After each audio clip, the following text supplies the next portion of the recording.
Seguimos con más de Entre Noticias, hablando sobre el tema del embarazo. Todavía pues la audiencia sigue interactuando con nosotros.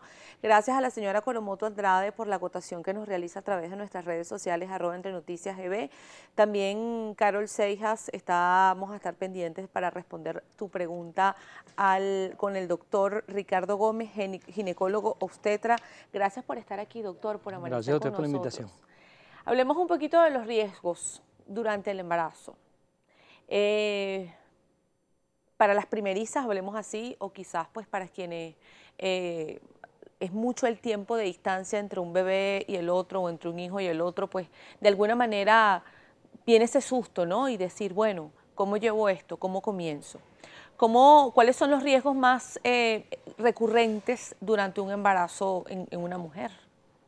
Bueno, el embarazo de por sí es una situación de alto riesgo. La mortalidad de una mujer fuera del embarazo es 4 en 100.000, y me refiero a tromboembolismo pulmonar. En el embarazo sube a 16 casos por 100.000. O sea que de entrada del embarazo es una situación de alto riesgo.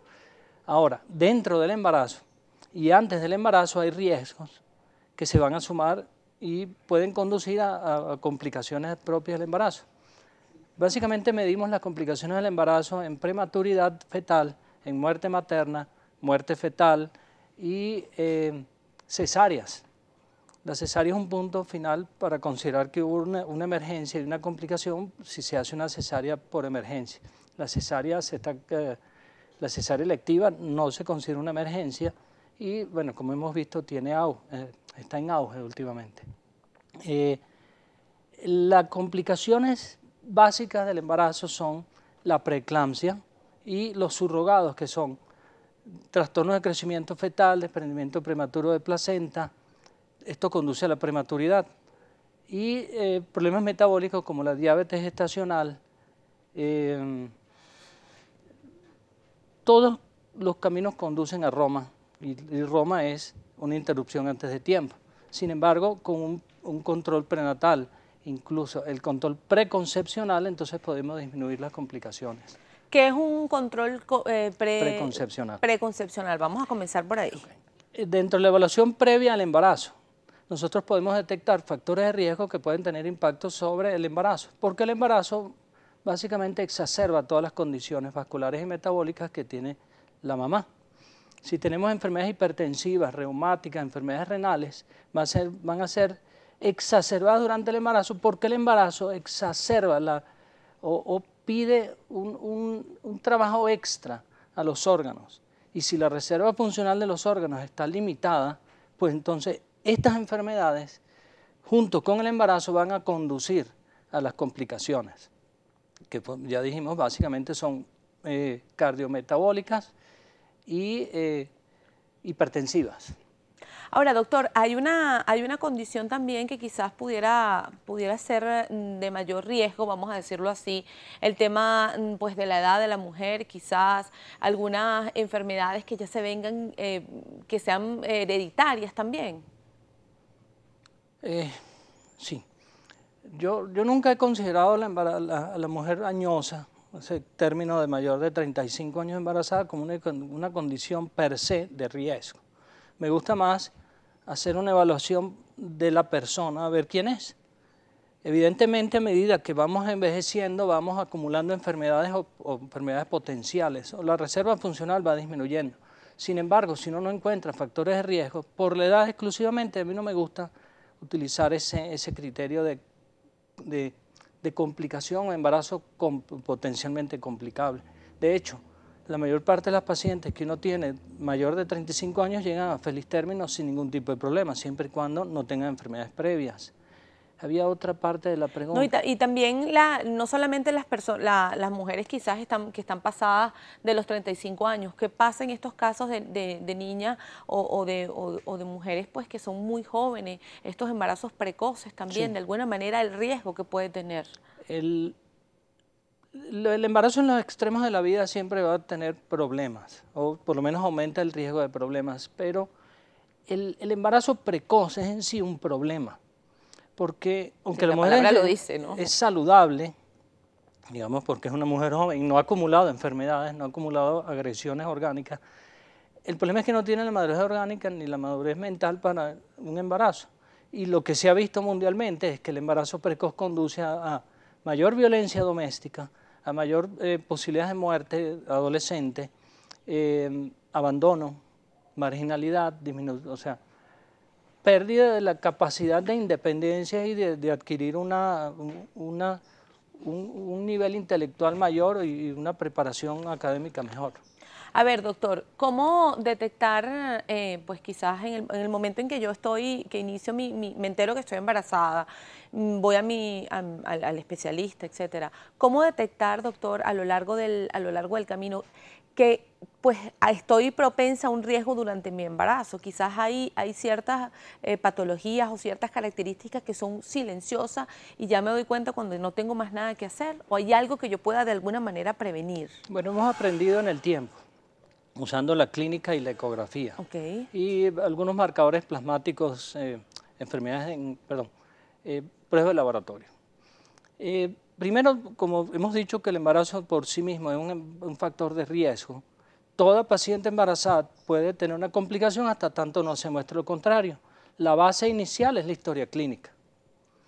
Una vez que hemos tenido la evaluación clínica, la historia, antecedentes, pues entonces hay una serie de exámenes que vamos a ir haciendo a lo largo del embarazo para demostrar problemas, primero estructurales fetales y luego funcionales en la mamá. Y básicamente empezamos descartando problemas cromosómicos, anomalías congénitas y síndromes genéticos en el estudio de la semana 8, que es cuando vemos la frecuencia cardíaca embrionaria. Un buen pronóstico es ciertas características del saco, vesícula vitelina normal, una frecuencia embrionaria mayor de 80. El segundo paso sería tener un eco, lo que llamamos el eco genético de 11 a 14 semanas, 11 semanas y 13 semanas más 6 días sería lo correcto. En ese periodo descartamos síndromes cromosómicos con muy buena tasa de detección y de sensibilidad y especificidad. Podemos buscar malformaciones congénitas, incluso algunas cardíacas, y síndromes genéticos por ciertos marcadores que tenemos. Además de eso, podemos demostrar si son 2 o más fetos o embriones. También lo podemos hacer a las 8 semanas. Entonces, al principio nos encargamos de descartar problemas estructurales fetales y después empezamos con los funcionales. Los funcionales empezamos cerca de la semana 24, midiendo el cuello uterino y demostrando qué pacientes tienen riesgo de parto prematuro. Luego, por el estudio Doppler de arterias uterinas, podemos detectar qué pacientes van a hacer preeclampsia.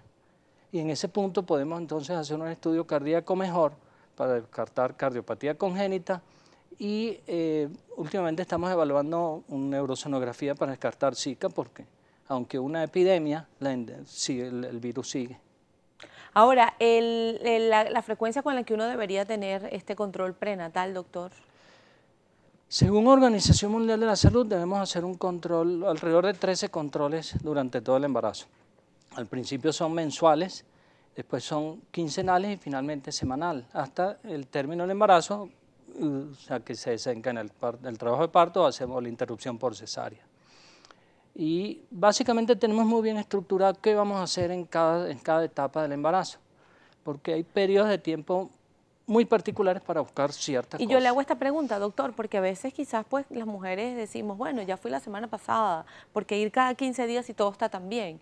Entonces, de alguna manera, este llamado, vamos a decirlo así, usted como especialista, de decir, bueno, cada evaluación o cada visita al ginecobstetra tiene un significado, tiene una razón de ser. Sí, hay puntos claves, digamos, para mí serían el diagnóstico inicial del embarazo alrededor de 6 a 8 semanas, luego la evaluación de las 11 a las 14, luego la de las 24 a 28 y finalmente a las 34. Y después quedamos en vigilancia.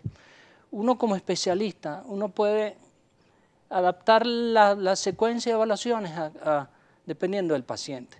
pero si llegamos a tener complicaciones, son pacientes que pueden ser evaluadas cada 24 horas. Claro. Para llegar a un punto en el cual ya no puedo tener al bebé en el claustro materno, va a estar mejor afuera que adentro, hasta que llegue ese punto. Claro, es un tema de monitoreo, ¿no? Además, es importante la importancia del monitoreo. Doctor, el señor Johnny Mejías le pregunta, ¿qué indica si durante el embarazo un pie se inflama o se hincha más que el otro y esa pierna duele? ¿Esto pudiéramos decir que pudiera ser una razón de alguna complicación o algún riesgo? No. El edema es normal en el embarazo y la diferencia de hinchazón en un miembro con el otro depende de la rotación del útero. El útero tiene tendencia a rotar debido a los grandes vasos abdominales, o sea que tiene mayor tendencia a colapsar el sistema venoso de un miembro por encima del otro. Pues eso no tiene ninguna importancia clínica.